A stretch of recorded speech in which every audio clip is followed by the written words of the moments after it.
Brian O'Malley from Scranton, Pennsylvania.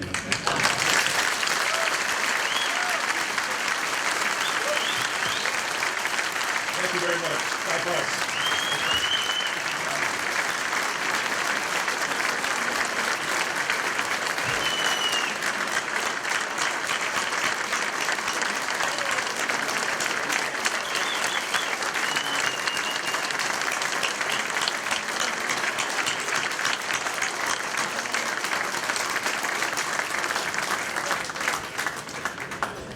Brian O'Malley from Scranton, Pennsylvania. Nice ring to it. Thank you, Brian, for your superb presentation. Your comments on faith, family, and hard work are inspiring. Thank you for sharing your successes with us. We're honored with your presence tonight. Halloween and Easter are equally as popular for the dentists as they are at the Domino Sugar boardroom. I appreciate you noticing that. But your family stories did make us all feel at home.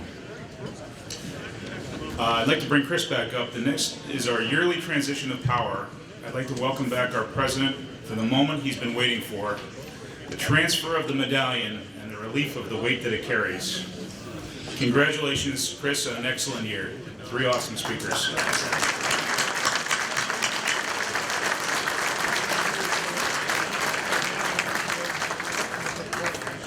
And a pretty good Toastmaster. Joe, I can't express how grateful I am for your service as Toastmaster. There's only one person in the entire world more grateful than I, Brother Dan. Gentlemen, please join me in congratulating our Toastmaster on a job well done.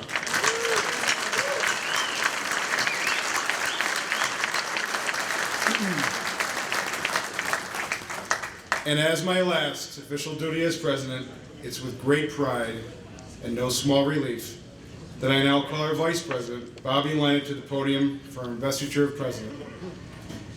Robert J. Lynott is a graduate of Scranton Prep. He earned a BS in Corporate Communications from Ithaca College, an MBA from Loyola College, Maryland, a Master of Arts in Communications from the American University. He is currently the Managing Director of Elk Lake Capital and CEO of Times Shamrock Communications. Bobby's commitment to his community is evident through his service to many of our charitable and nonprofit organizations.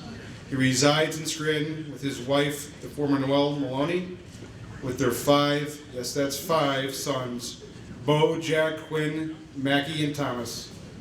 Gentlemen, please help me congratulate the President of the Friendly Sons of St. Patrick of Lackawanna County for 2017, what will be our 112th annual dinner, my very good friend, Bobby Lynott.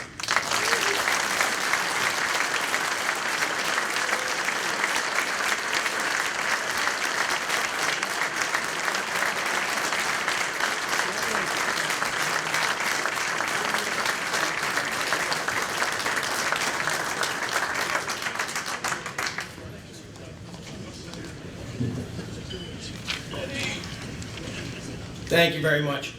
And Chris, congratulations on a wonderful year. It was an honor to serve you and serve the society as treasurer and as vice president. It's been a lot of fun working with fellow officers and assistant officers. Thank you guys. It's now my pleasure to bestow on Chris the past president's pin and the plaque in recognition of your service to the Friendly Sons of St. Patrick.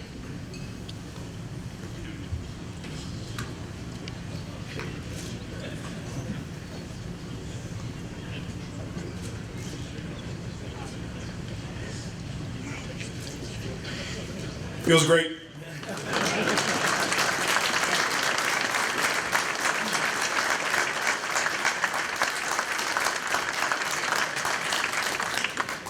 Joe, I agree with Chris. Wonderful job tonight. I'll keep my remarks brief, much like my treasury reports. I can see my brother Eddie is ready to throw something at me if I go a little bit too long. Eddie grabbed me on the way in, pulled me over, but grabbed me by the collar, and I thought, oh my God, we're gonna have a brotherly moment here. He said, Bobby, whatever you do, keep it short. Sorry. Any more advice? He said, yeah. I've never heard someone leave this dinner saying, boy, I wish that went longer. I'm delighted to serve as your president 2017, and I thank all the past presidents and the Society for your support.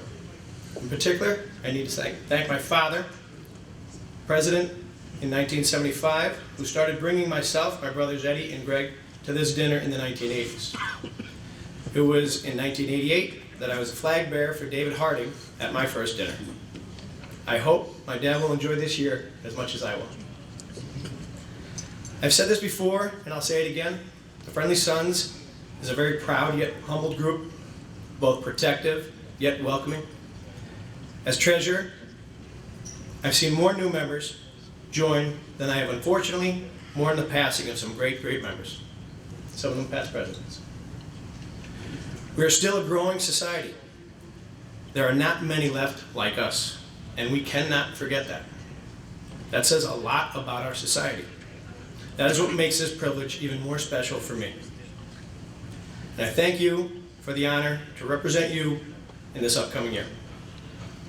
Monsignor Joe said, when you're up here, you have to tell at least one joke before you're done, so here it is real quick. What do 100 Scranton bar owners and Mayor Courtwright have in common? They both can't wait for this dinner to be over.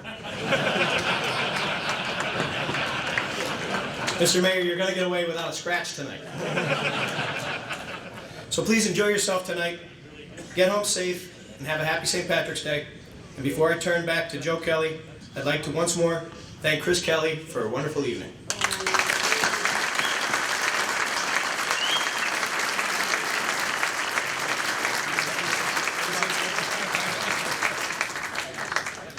Congratulations, Bobby. The society has selected wisely. You'll be a great president. Good luck as you start off the new year. So bring the evening to a close. I'd like to introduce Monsignor Quinn. Friends, as you know, our chaplain, Monsignor Joseph Quinn, was recently named pastor to Our Lady of Snows Parish in Clark Summit. We're all happy to have him back. He was on loan to Fordham University for 7 years. This morning, however, he returned to New York City at the invitation of Cardinal Dolan. Monsignor gave the sermon today at St. Patrick's Cathedral for the New York St. Patrick's Day Parade. It was the 255th annual New York St. Patrick's Day Parade. Gentlemen, at this time, please help me welcome our chaplain, Monsignor Joseph Quinn, for remarks and benediction.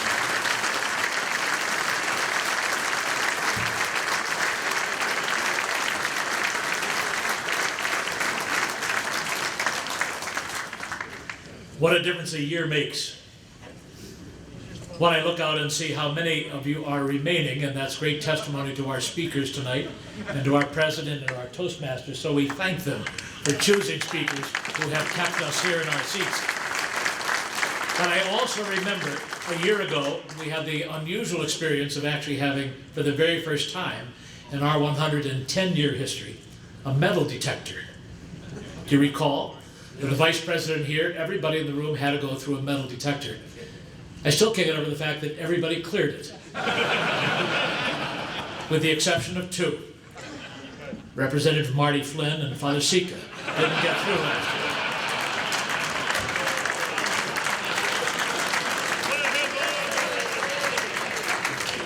But how good it is to be home, and where else would you find an invigorating Jesuit order like Father Malloy, who kept you awake for the whole thing, who said that we Irish are curious, crazy, and contradictory, and then as he said, he went on to prove it. Where else would we get imported talent like the respected Irish writer, Alfie, who joined us tonight from a family of Irish celebrities from the courts, and still who came across singing just like Stark Kelly by the time he had finished his remarks. And then where else would you get an amazing bishop, like my leader, Bishop Van Barren, who I watched tonight work more tables and shake more hands than Pat O'Malley. I'm really amazed. He's come a long, long way.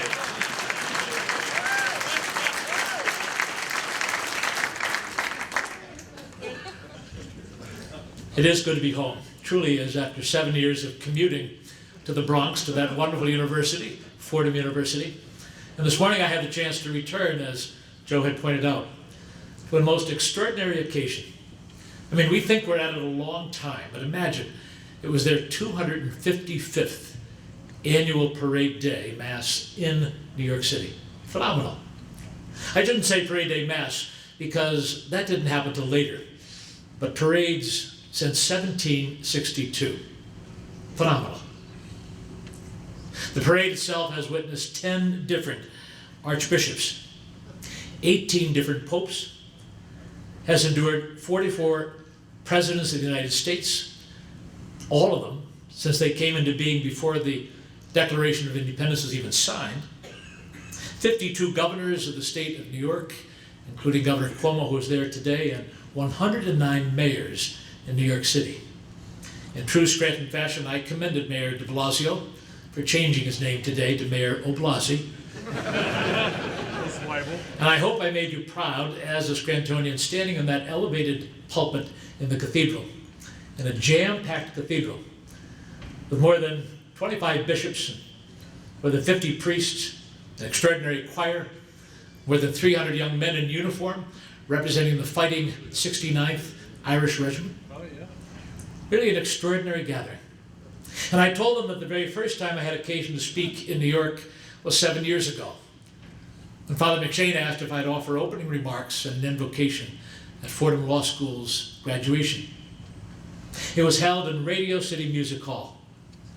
You can imagine how I felt, sitting on stage, looking out at more than 6,000 people that day, and thinking, what am I doing here? I just left Carbondale.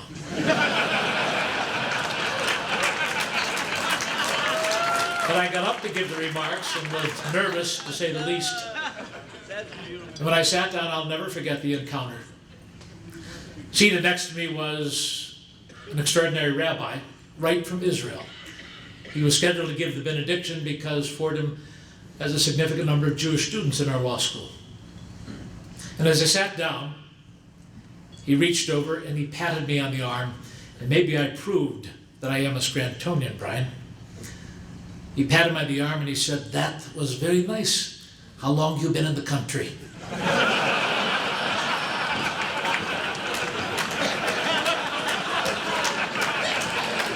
And my eyes popped. He said, "I thought you were from Ireland." And I said, 5 generations ago. The fact that you can still hear Manuka in my voice is astounding to me. But this morning was of gratitude.